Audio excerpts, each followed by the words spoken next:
I'm your host, Mr. MegaManFan, and on today's episode of Genesis Does, I can with 100% certainty guarantee you that Genesis not only does what Nintendo don't, but that Nintendo would not want to and Nintendo should never do.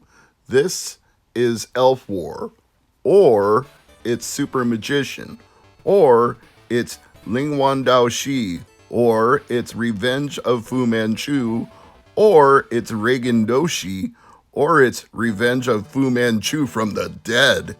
There are so many different titles to this game out there, which should indicate to you that this is an unlicensed bootleg game.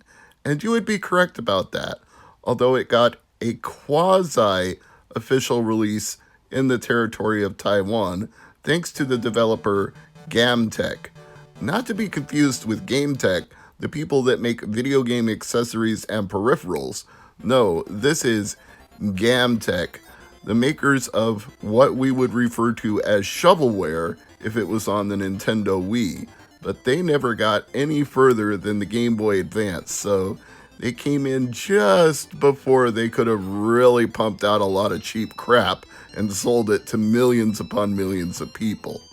There aren't really many games that they're known for, because, of course, they're bootleg games, and oftentimes they didn't even take credit for the games they developed. They worked as a shadow developer behind the scene, like a crappier version of Toze without even having the Game & Watch Gallery or the legendary Starfy to their credit. They may have one game that you would actually know of, Legend of Wukong. Other than that, nothing.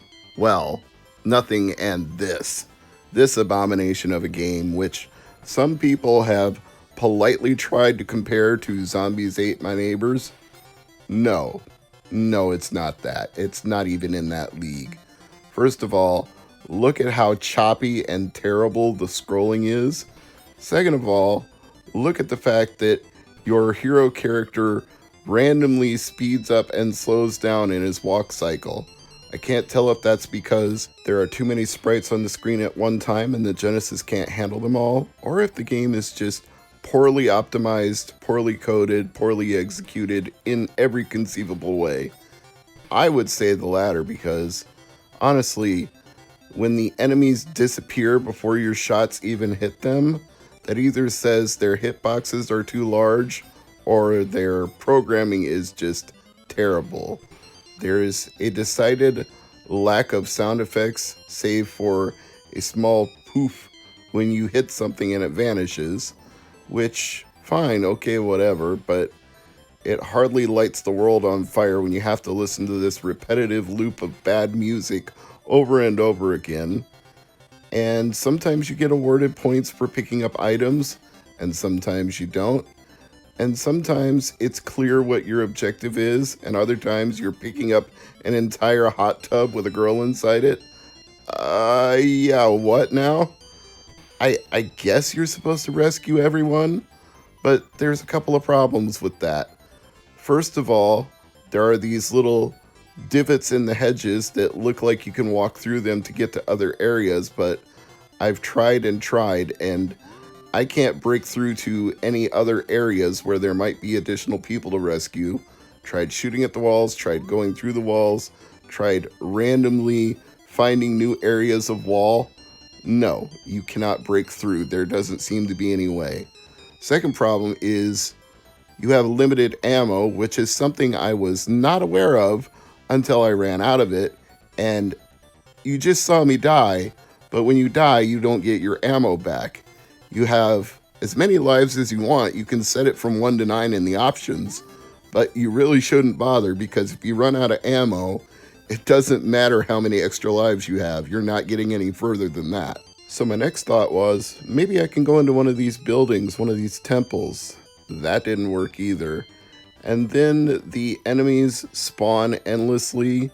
Even the ones you've killed come back and more take their place. It's kind of like Gauntlet in that they're endlessly coming at you, except at least in Gauntlet you can find the source they're coming out of and shoot it to destroy it.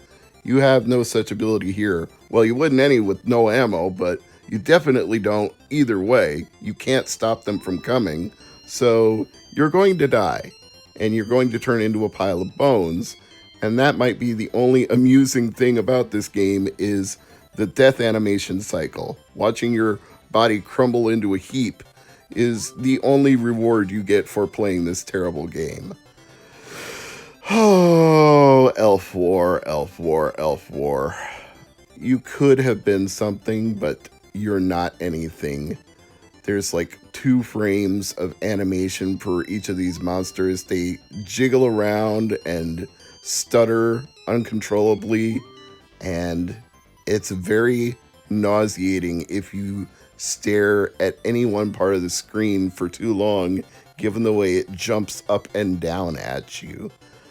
I don't know why this exists or why it needed to exist. Gamtech did not put forward their best effort here.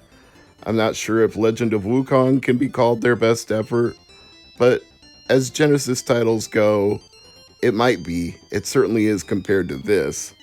And Lord knows this should never have been released outside of Taiwan, let alone anywhere else. If you have the means to play it on a analog Mega SG or a Sega Genesis using some sort of EverDrive product, maybe you want to try it, but you will tire of it quickly. I tired of it after 8 minutes, especially with no ammo and basically unlimited lives. According to the cutting room floor, you can use passwords to progress further in the game, but if the rest of the game is like this, I really wouldn't want to, and I can't imagine anybody would. They even offer a special hex code that you can edit into the game to use a 17th password to get to level 17 of the game that the game normally does not recognize. That's telling. 17 levels, 17 passwords, and the game won't even recognize the 17th one unless you force it to. Now that to me screams badly coded video game that should not exist. Perhaps the title Revenge of Fu Manchu from the Dead was the most accurate title of all, because it feels like someone is getting revenge on you for wanting to play a Genesis game. Like, you thought you were going to have some fun? No, taste the evil dead from Fu Manchu instead. We are here to ruin your life and make your week miserable and make your year horrible and make your entire century awful. We are the Revenge of Fu Manchu from the Dead. Beware our wrath. Beware our shitty scrolling graphics. Beware our unplayable game. Beware our lack of ammo and our obtuse objectives that you will never solve. Ha ha ha ha ha! We are Revenge of Fu Manchu from the Dead, and you will regret the day that you ever put this in an emulator. It is bad. It is just bad.